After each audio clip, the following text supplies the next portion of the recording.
Hi, this is Komal Chaudhary and I welcome to all at the YouTube channel GS 365। आज का session हमारा current affairs का है, जहां हम रोज कवर करते हैं एमसीक्यू के फॉर्मेट में न्यूज़ करंट अफेयर्स। तो स्टार्ट करते हैं बिना देरी करते हुए आज का सेशन। तो फर्स्ट क्वेश्चन ये रहा आपकी स्क्रीन पर, बहुत ही अच्छा क्वेश्चन रहने वाले हैं। हाल ही में ब्रिटेन के प्रधानमंत्री कीर स्टारमर को निम्नलिखित में से कौन सा पुरस्कार यहाँ पे दिया गया है? बताइए सर, कौन सा पुरस्कार यहाँ पे दिया गया है?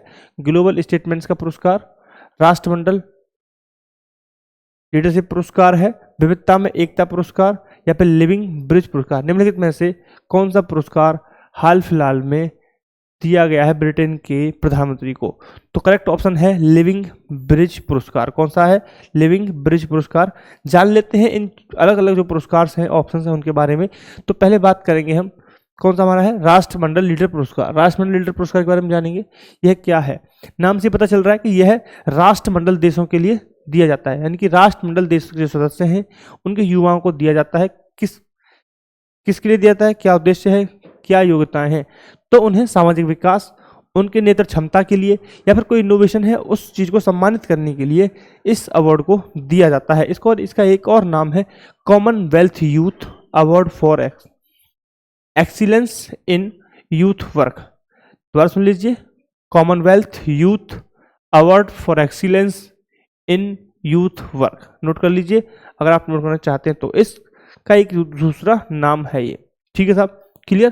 दोबारा सुन लीजिए, क्यों दिया जाता है? सामाजिक कार्य के लिए, कोई नवाचार है या सतत विकास लक्ष्य है, उनके लिए कोई काम किया है, उसको सम्मानित करने के लिए इस अवार्ड को दिया जाता है। नेक्स्ट हमारा है global statements award. Global statement award यानी कि नाम से पता चल रहा है ग्लोबल, यानी विश्व को यहाँ पे शामिल किया गया है इस अवार्ड में। अर्थात हम ये कह सकते हैं कि वैश्विक नेताओं को यह अवार्ड दिया जाता है। जब आप ऐसे देखते हैं विश्व लेवल पे, तो आपको बड़ी समस्या दिखती है शांति का होना, शांति, कॉपरेशन और लोकतांत्रिक वैल्यूज को बढ़ाना। यह तीन बड़ी समस्या हमें देखने को मिलती हैं। ठीक, इन्हीं समस्याओं का समाधान के लिए बहुत सारे देश आगे आते हैं और जो अपनी हेजेमनी को स्थापित करते हैं। राइट, क्लियर पॉइंट है? ठीक है, तो जो व्यक्ति अंतर्राष्ट्रीय स्तर पर शांति, सहयोग और लोकतांत्रिक मूल्यों को बढ़ावा देगा, और उनका यह बहुत ही इंपॉर्टेंट भूमिका रहेगी इन चीज़ों में, तो उन्हें इस तरह का अवार्ड दिया जाएगा। जो कौन सा है?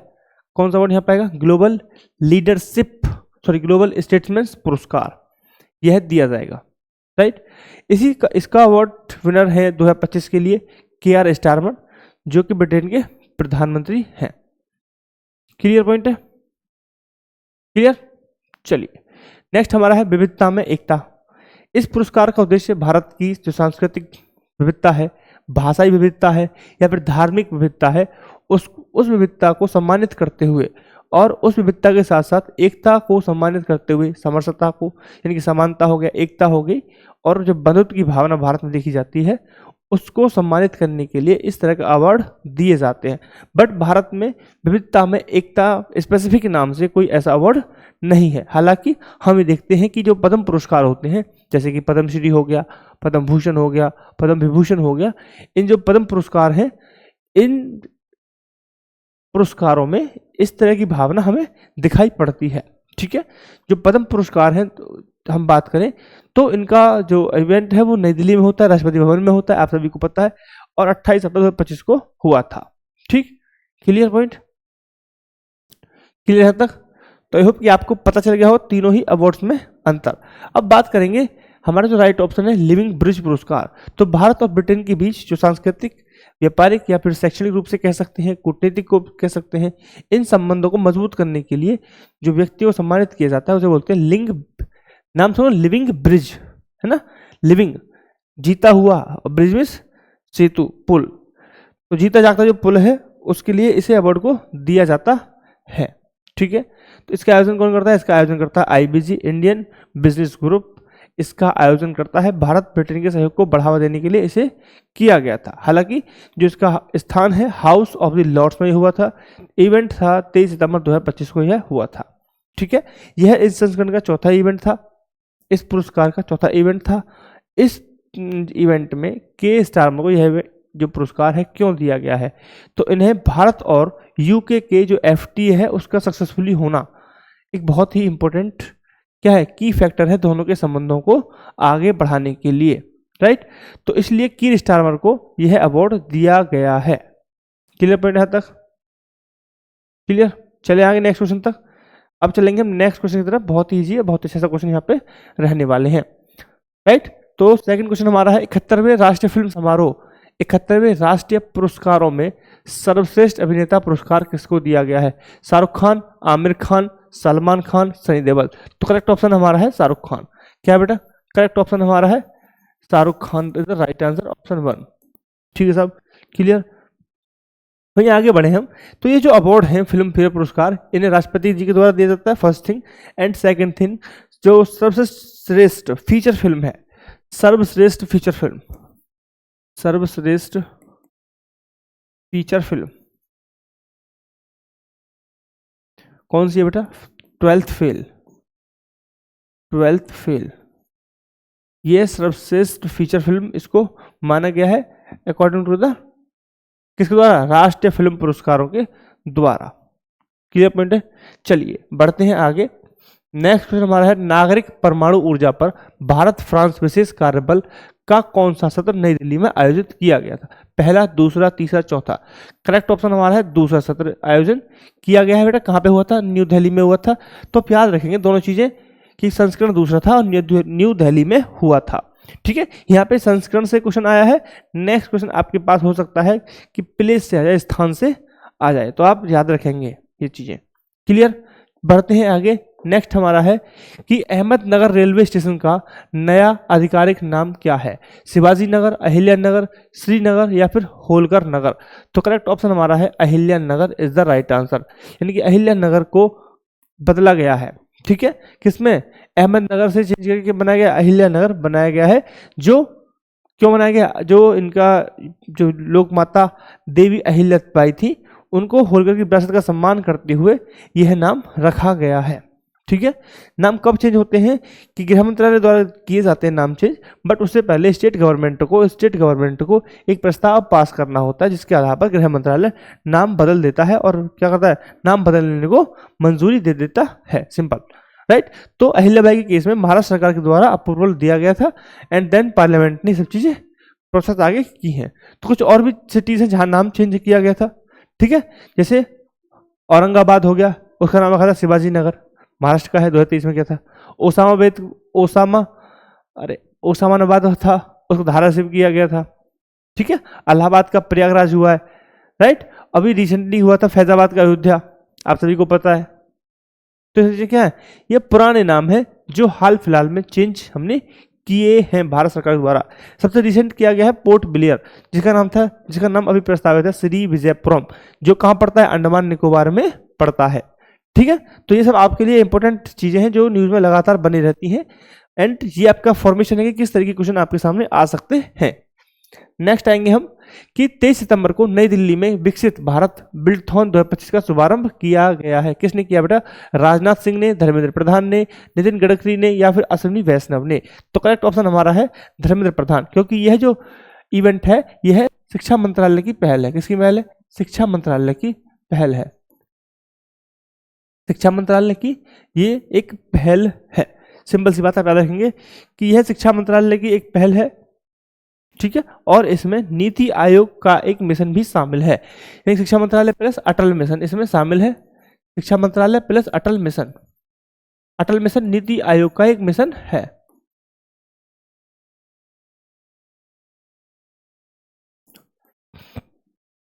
क्लियर? तो राजनाथ सिंह रक्षा मंत्री, परिवहन मंत्री, रेल मंत्री।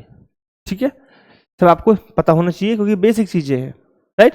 तो इस इवेंट में कुछ नहीं, इस इवेंट में सिंपल सा है बेटा कि 6 से 12 तक के बच्चों को पार्टिसिपेट करना है और उन्हें अपनी किताबों से बाहर जाकर जो रियलिज्म है, रियल वास्तविक समस्याएं हैं, उनका समाधान करें और अपने आप को वास्तविक समस्याओं का हिस्सा बने।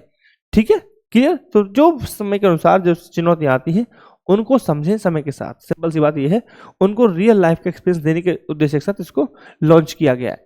बढ़ेंगे नेक्स्ट क्वेश्चन की तरफ। नेक्स्ट क्वेश्चन ये रहा कि किस ग्राम पंचायत ने राष्ट्रीय ई गवर्नेंस पुरस्कार 2025 में स्वर्ण पुरस्कार जीता है? पश्चिमी मजलिसपुर ग्राम पंचायत, रोहिणी ग्राम पंचायत, लसाना ग्राम पंचायत, सुआ घाटी ग्राम पंचायत। किस ग्राम पंचायत ने सर्वश्रेष्ठ पुरस्कार जीता है। तो ग्राम पंचायतों को 2025 में यह सम्मान दिया गया है। ग्राम पंचायतों को 22 सितंबर 2025 को ग्राम जो विशाखापत्तनम में इवेंट हुआ था वहां पर सम्मानित किया गया है। ठीक है, तो बेटा ये इवेंट हुआ था 22 सितंबर 2025 को इवेंट हुआ था।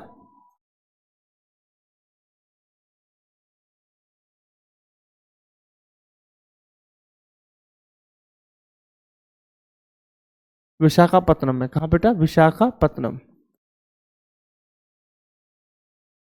विशाखापत्तनम में यह इवेंट हुआ है। ठीक है, क्लियर पॉइंट है तक? विशाखापत्तनम कहाँ पड़ता है? विशाखापत्तनम पड़ता है हमारा कहाँ पे? आंध्र प्रदेश में। और करेक्ट ऑप्शन हमारा है लसाना ग्राम पंचायत। लसाना ग्राम पंचायत ने यह पदक यहाँ पे जीता है। एक और क्राइटेरिया में रोहिणी ग्राम पंचायत को भी यहाँ पे अवार्ड मिला है, उन्होंने भी स्वर्ण पदक यहाँ पे जीता है। ठीक है साहब, क्लियर? बढ़े आगे, लो जी बढ़ गए आगे। भारत ने रक्षा मंत्री रक्षा सहयोग का गहरा करने के लिए 22 सितंबर 2025 को किस देश के साथ एक समझौता ज्ञापन पर हस्ताक्षर किए हैं? भारत ने रक्षा सहयोग को गहरा करने के लिए 22 सितंबर को 2025 में किस देश के साथ एक समझौता ज्ञापन किया है? मिस्र, मोरक्को, अल्जीरिया, ट्यूनीशिया। तो करेक्ट ऑप्शन हमारा है मोरक्को। ठीक है, तो करेक्ट ऑप्शन हमारा है मोरक्को। आपसे विनम्र रिक्वेस्ट है कि मोरक्को के बारे में आपको विशेष इन्फॉर्मेशन रखनी है। मैप लोकेशन क्या है, कैपिटल क्या है, पीएम कौन है, सीएम कौन है, सब कुछ आपको पता है। सीएम मैं बोल रहा हूँ, पीएम कौन है, प्रेसिडेंट कौन है, सब आपको पता होना चाहिए क्या चीज वहां पे है। Clear point? चले आगे जी, बढ़ते हैं नेक्स्ट क्वेश्चन की तरफ। और ये नेक्स्ट क्वेश्चन है आपकी स्क्रीन पर। 22 सितंबर 2025 को संचार लेखा महानियंत्रक CAG कैग का पदभार किसने संभाला? अनुराधा सिंह ने, वंदना गुप्ता ने, रेखा शर्मा ने, मीरा नायर ने। तो करेक्ट ऑप्शन हमारा है वंदना गुप्ता। किसने संभाला बेटा? वंदना गुप्ता ने पदभार संभाला है, जिन्होंने 22 सितंबर 2025 को कब दिया? 22 सितंबर 2025 को उन्होंने क्या किया है? सी कैग के रूप में काम स्टार्ट किया है, पद की शपथ ली है। वर्तमान में कैग कौन है भाई? इसके अलावा श्री के संजय मूर्ति थे। कौन थे? श्री के संजय मूर्ति थे। Clear point? तो एक मेरा सिंपल सा क्वेश्चन है कि भारत के जो पहले कैग थे, फर्स्ट कैग कौन था? बी नाराहरि राव। तो फर्स्ट कैग थे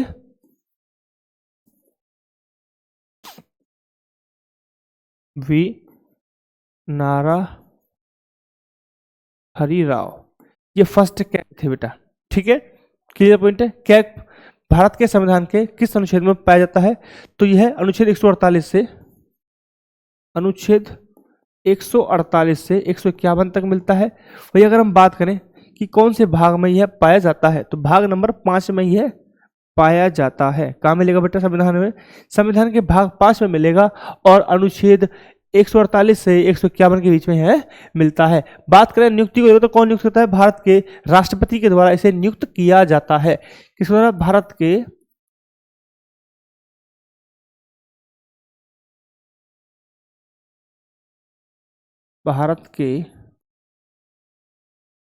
राष्ट्रपति द्वारा,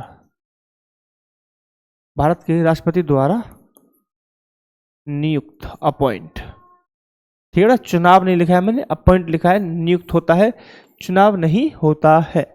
ठीक है, वही बात करें कार्यकाल को लेकर, कार्यकाल क्या है बेटा? तो बताइए कार्यकाल क्या रहने वाला है इसका? बताइए कार्यकाल क्या है? कार्यकाल क्या है?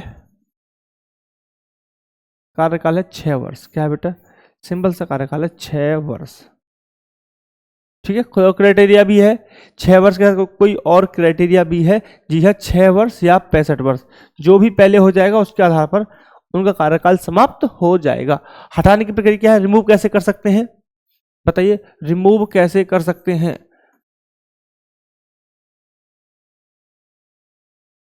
रिमूवल सर्वोच्च न्यायालय के जज की तरह, सर्वोच्च न्यायालय के न्यायाधीश की तरह के समान। ठीक है साहब, तो आप ये भी याद रखेंगे कि सर्वोच्च न्यायालय के न्यायाधीश के समान संसद के द्वारा विशेष बहुमत से इसे हटाया जा सकता है। ठीक है, बात करें कार्य को लेकर, सिंपल क्या क्या कार्य हो सकते हैं, क्या क्या कार्य होते हैं इसके लिए बताइए। तो बेटा सबसे इंपॉर्टेंट कार्य होता है केंद्र और राज्य सरकार की जो वित्तीय लेखा परीक्षण होता है उसका चेक करना। ठीक है, क्लियर? राइट। दूसरा, सरकारी कंपनी हो गई, कोई निगम है, स्वायत्त निकाय है, उन सब चीज को ऑडिट करना, वो सब चीज यहाँ का मेन काम यहाँ पे है। सबसे इंपॉर्टेंट चीज पीएससी की रिपोर्ट, पीएससी को रिपोर्ट प्रस्तुत करना इसका मुख्य कार्य है। ठीक है, पीएसी को अपनी रिपोर्ट पेश करना इसका मुख्य कार्य है। फिर पीएसी क्या करती है, चेक करती है, जांच करती है कि इन्होंने जो रिपोर्ट दी है वो सही है या गलत है। वेतन भत्ते को लेकर समझें तो जो सर्वोच्च न्यायालय के न्यायाधीश हैं उनके बराबर वेतन भत्ते इनके होते हैं।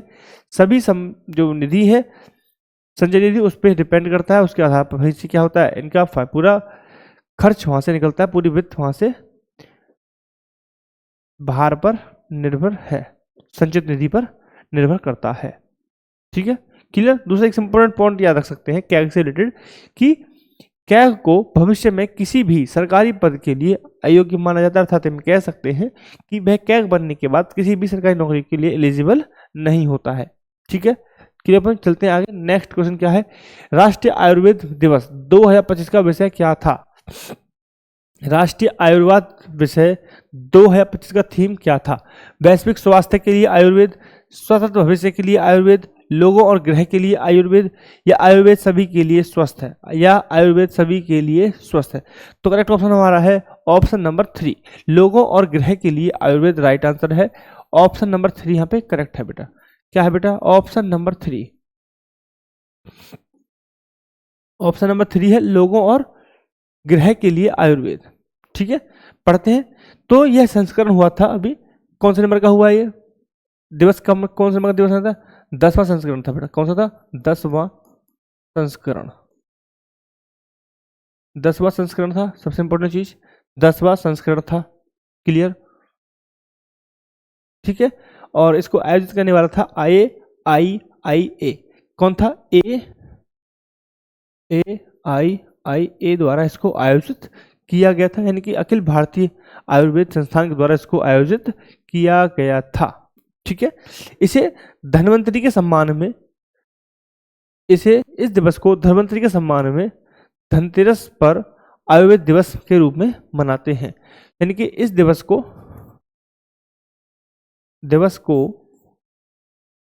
धन्वंतरि, किसके बेटा, धन्वंतरि के सम्मान में मनाते हैं। ठीक है, क्लियर पॉइंट है। धन्वंतरि के सम्मान में इसको मनाते हैं और इसी सम्मान में एक अवार्ड चलता है, धन्वंतरि राष्ट्रीय आयुर्वेद पुरस्कार। ठीक है, जो आयुष मंत्रालय द्वारा उन व्यक्तियों को दिया जाता है, सम्मानित किया जाता है जो आयुर्वेद में असाधारण कार्य कर चुके हैं या फिर बहुत ही ज्यादा योगदान दे चुके हैं। ऐसे व्यक्तियों को धन्वंतरि राष्ट्रीय पुरस्कार दिया जाता है। ठीक है, तो ये इवेंट हुआ था 20 फरवरी 2025 को इवेंट हुआ था। पुराना इवेंट है, इंपोर्टेंट नहीं है, बट आप याद रख सकते हैं। ठीक है, क्लियर पॉइंट है, डन।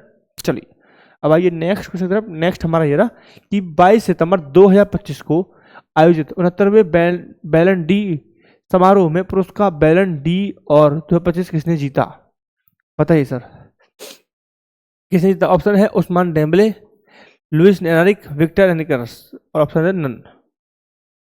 बताइए कौन सा है। फर्स्ट ऑप्शन हमारे यहाँ पे राइट है, फर्स्ट ऑप्शन यहाँ पे राइट है।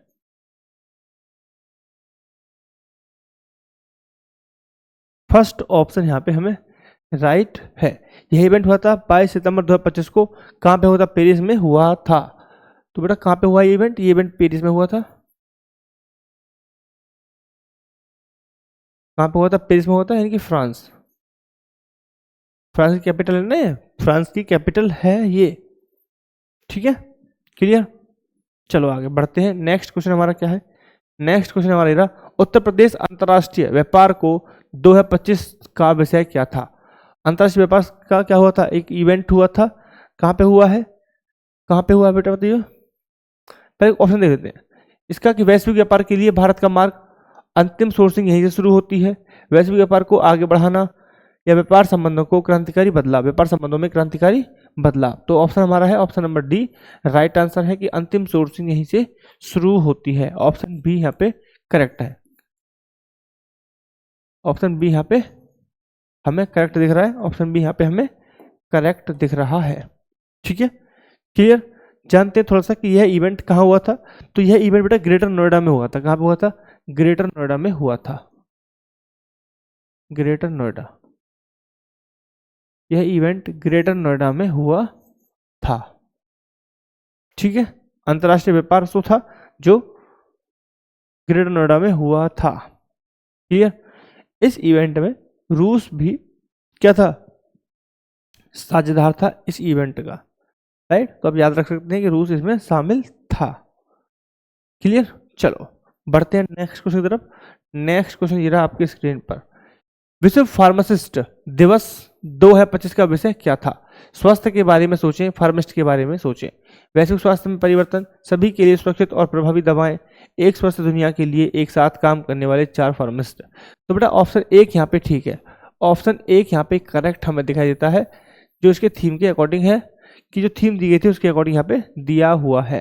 ठीक है। तो फार्मासिस्ट दिवस 25 सितंबर को मनाया जाता है। कब मनाया जाएगा बेटा? यह दिवस कब मनाया जाता है? फार्मासिस्ट दिवस कब मनाया जाएगा? 25 सितंबर को।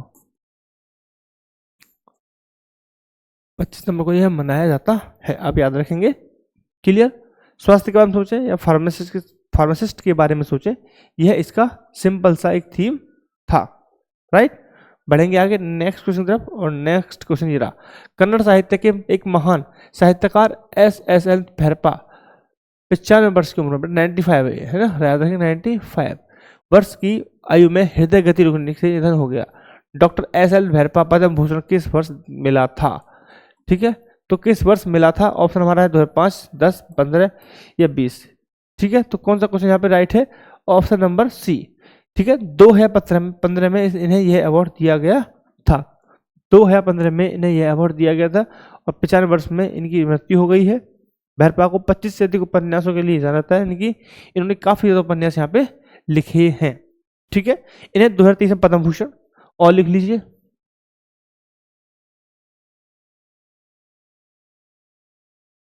2023 में पद्म भूषण।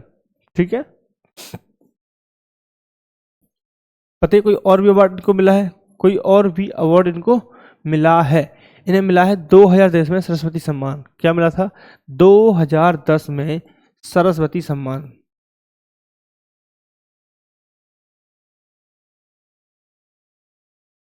दो हजार में सरस्वती सम्मान इन्हें मिला है। वहीं इन्हें एक बार साहित्य अकादमी फेलोशिप से भी सम्मानित किया गया था। 2015 में किया गया है ये। ठीक है। क्या था कि साहित्य अकादमी फेलोशिप इनको दी गई थी। ठीक है। क्लियर। बढ़ेंगे नेक्स्ट क्वेश्चन की तरफ। नेक्स्ट क्वेश्चन यह, जर्मनी के विश्व कप विजेता जेरोम बोग ने संन्यास की घोषणा की है। जेरोम बोग ने किस वर्ष जर्मनी के साथ फीफा विश्व कप जीता था? किस वर्ष जर्मनी के साथ इन्होंने फीफा विश्व कप जीता था? तो हमारा ऑप्शन है 2006, 10, 14 या फिर 18। ऑप्शन सी है 2014 यहाँ पे राइट आंसर है। Clear point? क्लियर जी। समझाने के लिए कुछ ऐसा स्पेशलिस्ट है नहीं। ठीक है। कोई कॉन्सेप्ट है तो जरूर समझाऊंगा, रुके समझाऊंगा, डोंट वरी। केंद्र सरकार ने बिहार के लिए 192 करोड़ रुपए की लागत से mega Bakhtiyarpur Rajgir Tilaiya railway line के दोहरीकरण परियोजना को एक मंजूरी दी है। बख्तियारपुर राजगीर तलाठे रेलवे लाइन किस धार्मिक स्थल से नहीं जुड़ती है? किस धार्मिक स्थल से यहाँ पे नहीं जुड़ती? ऑप्शन हमारा क्या है? तो फर्स्ट ऑप्शन हमारा राजगीर, नालंदा, पावापुरी, अग्रशिता। तो राजगीर यहाँ पे राइट ऑप्शन यहाँ पे है। ठीक है। राजगीर यहाँ पे राइट ऑप्शन है, राजगीर यहाँ पे करेक्ट है। ठीक है। क्लियर पॉइंट है। चलें आगे, चलें आगे। चलिए नेक्स्ट हमारा है, बहुत अच्छा क्वेश्चन है। NH1394 के साहिब अरिराज पोतिया खंड पर लेन वाली राजमार्ग परियोजना की अनुमति लागत क्या थी? अनुमानित लागत क्या है इस प्रोजेक्ट के लिए? तो फर्स्ट ऑप्शन हमारा है 3.8281 करोड़। ठीक है। नेक्स्ट हमारा है 3 ये हमारा, तो हमारा राइट ऑप्शन है बेटा ऑप्शन नंबर ए। यहाँ पे राइट ऑप्शन हमें दिखाई दे रहा है। सिंपल क्लियर पॉइंट है। चलिए नेक्स्ट हमारा क्वेश्चन क्या है? नेक्स्ट हमारा क्वेश्चन ये रहा, दुनिया का पहला पूरी तरह AI द्वारा, बेटा यहाँ पे AI रह गया है, AI द्वारा निर्मित जीनोम किसने बनाया है? MIT एंड हार्वर्ड विश्वविद्यालय, स्टैनफोर्ड आर्क इंस्टीट्यूट, ऑक्सफोर्ड विश्वविद्यालय और गूगल, या फिर नासा और कैलिफोर्निया विश्वविद्यालय? कौन सा यहाँ पे राइट ऑप्शन हमें दिखाई दे रहा है? Option number second Stanford and Arctic institute, ये यहाँ पे राइट आंसर है, या यहाँ पे राइट आंसर है। ठीक है साहब, क्लियर पॉइंट है। क्लियर जी, कोई दिक्कत परेशानी? तो याद रखेंगे दुनिया का पहला क्या है? जीनोम निर्मित है जो AI के द्वारा इसे निर्मित किया गया है। ठीक है साहब, क्लियर। चलिए बढ़ते हैं आगे। नेक्स्ट क्वेश्चन हमारे 2025 उत्पादन अंतर रिपोर्ट में किस जीवाश्म ईंधन में सबसे बड़ी असंगति दिखाई देती है? तेल, प्राकृतिक गैस, कोयला, सौर ऊर्जा। बड़ा कोयला करना सब यहाँ पे आपको लिखना है कोयला, ठीक है। और राइट आंसर भी यहाँ पे यही है, कोयला ही राइट आंसर हमें दिखाई दे रहा है। सिंपल, ठीक है साहब, क्लियर। बढ़ेंगे आगे और बहुत सिंपल सा क्वेश्चन रहा कि सितंबर 2025 में आई लाइनो को की नवीनतम रिपोर्ट राइनो ये अनुसार वर्तमान में ग्लोबल स्तर पर गैंडा की कुल संख्या कितनी है? ठीक है, तो हमें रिपोर्ट के अकॉर्डिंग क्या बताना है, क्या बताना है? हमें गैंडों की संख्या बतानी है। ऑप्शन हमारे 27,000, 30,000, 36,000 या फिर 3,300। 27,000 यहाँ पे राइट ऑप्शन हमें दिखाई दे रहा है, 27,000 यहाँ पे राइट ऑप्शन है, ठीक है, क्लियर। चलिए एक और क्वेश्चन हमारा है अभी, विकसित भारत बिल्डथॉन का आयोजन कौन कर रहा है? नीति आयोग, स्कूल शिक्षा और साक्षरता विभाग, यूनेस्को, इलेक्ट्रॉनिक्स और सूचना प्रौद्योगिकी मंत्रालय। तो राइट ऑप्शन हमारा है ऑप्शन नंबर बी, स्कूल शिक्षा और साक्षरता विभाग के द्वारा यह इवेंट पूरा मैनेज किया जा रहा है। क्लियर पॉइंट है, क्लियर है जी। चलिए आगे बढ़ेंगे और आगे हमारा है, thank you very much for the watching this video. I hope it is will give you the maximum benefit for your exam. So thank you very much once upon. Thank you.